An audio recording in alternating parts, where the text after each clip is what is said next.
और आप भाई यहाँ का नेचर ब्यूटी देखो सिंगापुर में, बहुत शानदार शानदार यू नो दे जो सिटिंग पॉइंट्स आपको यहाँ हर जगह मिल जाएंगे। सामने आप देख सकते हैं इस तरह से यहाँ पे चाइनीज़ टेम्पल्स होते हैं, तो इन लोगों के इस टाइप से टेम्पल्स होते हैं। ये मेरे कॉलेज के सामने था, मैं यहाँ से निकल रहा था तो सोचा आपको दिखा दूँ। So these types of temples, वापस से एक सिटिंग स्पॉट सुंदर सा। और ये वाली बिल्डिंग देखो आप, ये पूरी बिल्डिंग के ऊपर ही इन्होंने पता नहीं किस तरीके से प्लांट्स लगाए हुए हैं, पूरी ग्रीन बिल्डिंग है, अमेजिंग। इसके बाद आप आसपास देखिए, सिंगापुर में ये चीज़ मुझे बड़ी ही अटपटी लगी है। यहाँ पे आपको एरियाज़ में ऐसे खुले में रोड्स पर ये जो चिकन है, ये जो मुर्गियाँ हैं, ये आपको देखने को मिल जाएंगी। और आप यहाँ पे देखो छोटे छोटे क्यूट से चूज़े भी हैं यहाँ मुर्गी के साथ, देखो कितने छोटे, और ये कैसे घूम रहे हैं और ये यहाँ पे ऐसे फ्रीली घूमते रहते हैं। तो ये काफ़ी अटपटी चीज़ मुझे लगी है सिंगापुर के बारे में। Welcome back to the new vlog, and in this video I'm gonna answer one of the most asked question, which is how to move from Singapore to other countries. What is the process for pathway? जी हाँ, तो इस video में मैं आज answer करने वाला हूँ आपके क्वेश्चन का, जो काफ़ी सारी वीडियोस में पूछा गया था। वो ये है कि सिंगापुर से हम दूसरी फर्दर कंट्रीज़ के लिए मूव कैसे कर सकते हैं, कर भी सकते हैं या नहीं, और अगर कर सकते हैं तो क्या प्रोसेस।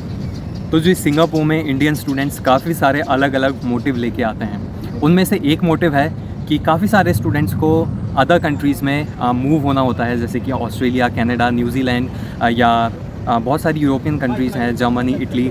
सो काफ़ी सारी अलग अलग कंट्रीज़ में स्टूडेंट्स मूव होना चाहते हैं, लेकिन जब वो इंडिया से फ़ाइल लगाते हैं तो उन्हें कई बार रिजेक्शन का सामना करना पड़ता है।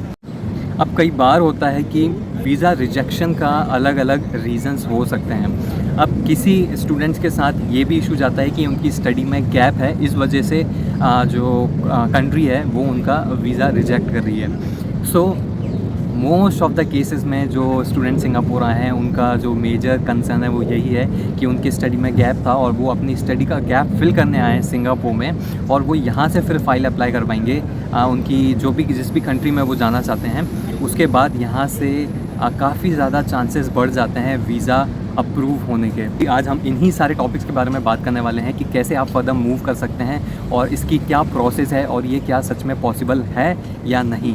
सो वीडियो स्टार्ट करने से पहले मैं आपको याद दिला दूं कि अगर आप ये वीडियो पहली बार देख रहे हैं, इस चैनल पे पहली बार आए हैं, so please subscribe this channel, क्योंकि आपका एक सब्सक्रिप्शन मुझे मोटिवेट करता है to make further more videos like these. And I hope कि मेरी वीडियोज़ जो भी मैं पोस्ट करता हूँ वो आपको हेल्प कर रही होंगी। अगर हेल्प कर रही हैं तो प्लीज़ सब्सक्राइब कर दीजिए, लाइक, शेयर, कॉमेंट।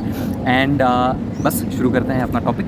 जैसा मैं हर वीडियो में कहता हूँ कि आपका सिंगापुर आने के पीछे हो सकता है अलग अलग मोटिव हों। अब आपका जो भी मोटिव है, you need to plan according to your motive कि आपको आगे चल करके क्या क्या स्टेप्स आपको पता होने चाहिए और क्या क्या चीज़ों के बारे में आपको नॉलेज होनी चाहिए, और आगे चल के आपको सिंगापुर में क्या करना है just to fulfil your dream या आपका जो भी प्लान है। सो उसमें से एक मोटिव हो सकता है कि आपको फर्दर आगे कंट्रीज़ में मूव करना है। सो आपको पता होना है। अब आपको कुछ पॉइंट्स बताने वाला हूँ जो आपको पता होने चाहिए सिंगापुर आने से पहले, कि आपको सिंगापुर में क्या क्या चीज़ें ज़रूरी हैं और पता होनी चाहिए अगर आपको फर्दर कंट्रीज़ में मूव होना है। तो शुरू करते हैं। पॉइंट नंबर 1, मोस्टली वीज़ा जो स्टूडेंट आकर सिंगापुर से अप्लाई करता है फर्दर कंट्रीज आने के लिए, वो मेजरली काउंट 99.9% होते हैं। वो दो टाइप्स के वीज़ा ही होते हैं। फर्स्ट होता है स्टूडेंट वीज़ा, सेकंड होता है टूरिस्ट वीज़ा। जी हाँ, अब स्टूडेंट वीज़ा तो सॉर्टेड एंड सिंपल है, लेकिन जो टूरिस्ट वीज़ा है, अब यहाँ से मैं कहूँ 70% ऑफ जो स्टूडेंट हैं जो सिंगापुर में अपना गैप फिल करने आए हैं वो टूरिस्ट वीज़ा ही अप्लाई करते हैं ऑस्ट्रेलिया, कनाडा, न्यूजीलैंड जैसी कंट्रीज़ में। अब वो क्यों करते हैं वो आप बहुत अच्छे से जानते हैं और मैं काफ़ी अच्छे से जानता हूँ। मैं उस चीज़ को वीडियो में ज़्यादा एक्सप्लेन नहीं करूँगा, because you also know the reason and I also know the reason, right. तो जी सबसे पहले हम बात करते हैं टूरिस्ट वीज़ा के लिए, क्योंकि majority of the student population है वो यहाँ से टूरिस्ट वीज़ा ही अप्लाई करेगी इन सारी कंट्रीज़ के लिए। तो आपको क्या पॉइंट्स का ध्यान रखना है। पॉइंट नंबर 1, आपको आपकी ट्रैवल हिस्ट्री बनानी है सिंगापुर में आने के साथ ही। जैसे ही आपका स्टूडेंट पास आ जाएगा, अब उस 6 महीने के ड्यूरेशन में आपको आपका पास एक्सपायर होने के 1 महीने पहले ही, क्योंकि जब आपका स्टूडेंट पास एक्सपायर होने वाला होता है तो लास्ट मंथ में आप कहीं पे भी ट्रैवल नहीं कर सकते, तो उससे पहले ही आपको आपकी ट्रैवल हिस्ट्री बनानी है। अब सिंगापुर एक छोटा सा आइलैंड है, उसके आसपास काफ़ी सारे छोटे छोटे देश हैं, जैसे मलेशिया है, इंडोनेशिया है और वियतनाम है। ऐसे काफ़ी सारे पास में छोटे छोटे कंट्रीज़ हैं। तो अब आपको क्या करना होगा कि आप इस सिंगापुर से उन कंट्रीज़ में घूमने जाइए और वहाँ का वीज़ा लगवाइए। इससे होगा क्या, आपके पासपोर्ट में स्टैंप लगेंगी अलग अलग कंट्रीज़ में। और जब अब आपको इससे बेनिफिट क्या मिलेगा, जब आप टूरिस्ट वीज़ा अप्लाई करेंगे कनाडा, ऑस्ट्रेलिया जैसी कंट्रीज़ में, तो वो लोग ये देखेंगे कि भाई आप अलग अलग कंट्रीज़ में घूमते हैं, आपकी एक अच्छी ट्रैवल हिस्ट्री है, तो आपका वीज़ा अप्रूव होने के चांसेस उतने ही बढ़ जाएंगे।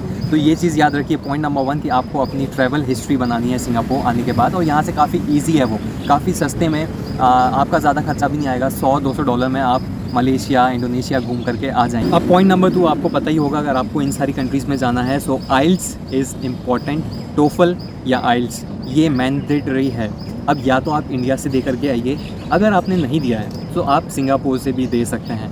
और अब इस पॉइंट में मैं पर्सनली एडवाइस करूँगा स्टूडेंट्स को कि अगर आपने नहीं दिया है तो अच्छी बात है, आप यहाँ से आकर के दीजिए। अब मैं ऐसा क्यों बोल रहा हूँ, इसके पीछे रीज़न है। इंडिया में आइल्स थोड़ा सा टफ़ है एज़ कम्पेयर टू सिंगापुर, क्योंकि इंडिया में क्या होता है, कंपटीशन बहुत ज़्यादा है। जो स्टूडेंट्स हैं वो आइल्स बहुत ज़्यादा, पॉपुलेशन ऑफ स्टूडेंट्स आइल्स देती है और बैंड्स आपके कम आते हैं। जब बात आती है सिंगापुर में, तो सिंगापुर में इतना ज़्यादा कंपटीशन नहीं है, क्योंकि जो यहाँ के लोकल बंदे हैं, जो सिंगापुरियंस हैं, वो इतना ज़्यादा बाहर की कंट्रीज़ को अप्रोच नहीं करते हैं एज़ कम्पेयर टू इंडिया। क्योंकि इंडिया की पॉपुलेशन को आप सिंगापुर से कंपेयर करेंगे तो नो कंपैरिजन, राइट। तो अगर आप सिंगापुर से आइल्स देंगे तो आपके बैंड्स थोड़े से ज़्यादा आएंगे अगर आप इंडिया में देंगे। तो आपको फर्दर मूव करने के लिए एटलीस्ट 5.5 बैंड्स से ऊपर होना चाहिए। एटलीस्ट आप टारगेट करिए 6 बैंड्स तो आपके आ ही जाने चाहिए अगर आपको दूसरी कंट्री में अप्लाई करना है। तो ये है पॉइंट नंबर 2। ध्यान रखिए कि आपको आइल्स एग्ज़ाम देना है। अगर आपके इंडिया में 6 बैंड्स आ गए तो कोई प्रॉब्लम नहीं है, अगर नहीं आया तो आप सिंगापुर में आके दीजिए, आपको थोड़ा आसान होगा। पॉइंट नंबर 3 जो आपको याद रखना है अगर आपको मूव करना है अदर कंट्रीज़ में, सिंगापुर आने के बाद अब आपको अपना बैंक अकाउंट हिस्ट्री बनानी पड़ेगी, क्योंकि आपको अपना बैंक स्टेटमेंट शो करना होगा जब आप वीज़ा अप्लाई करेंगे इन कंट्रीज़ के लिए। अब इसमें 2 बातें हैं, या तो आप स्पॉन्सर, अगर आपके पेरेंट्स आपको स्पॉन्सर कर रहे हैं तो फिर आप उनके बैंक स्टेटमेंट शो कर सकते हैं। अगर आप खुद ही अपने आप को स्पॉन्सर कर रहे हैं तो आपको अपना सिंगापुर का जो बैंक अकाउंट है उसको हमेशा एक अच्छा खासा अमाउंट शो करना होगा और उसकी हिस्ट्री मेंटेन करनी होगी एटलीस्ट फॉर 3 मंथ्स। और आपके अकाउंट में होने चाहिए 5000 सिंगापुरियन डॉलर्स अगर आप अप्लाई कर रहे हैं ऑस्ट्रेलिया, कनाडा, न्यूजीलैंड जैसी कंट्रीज़ के लिए।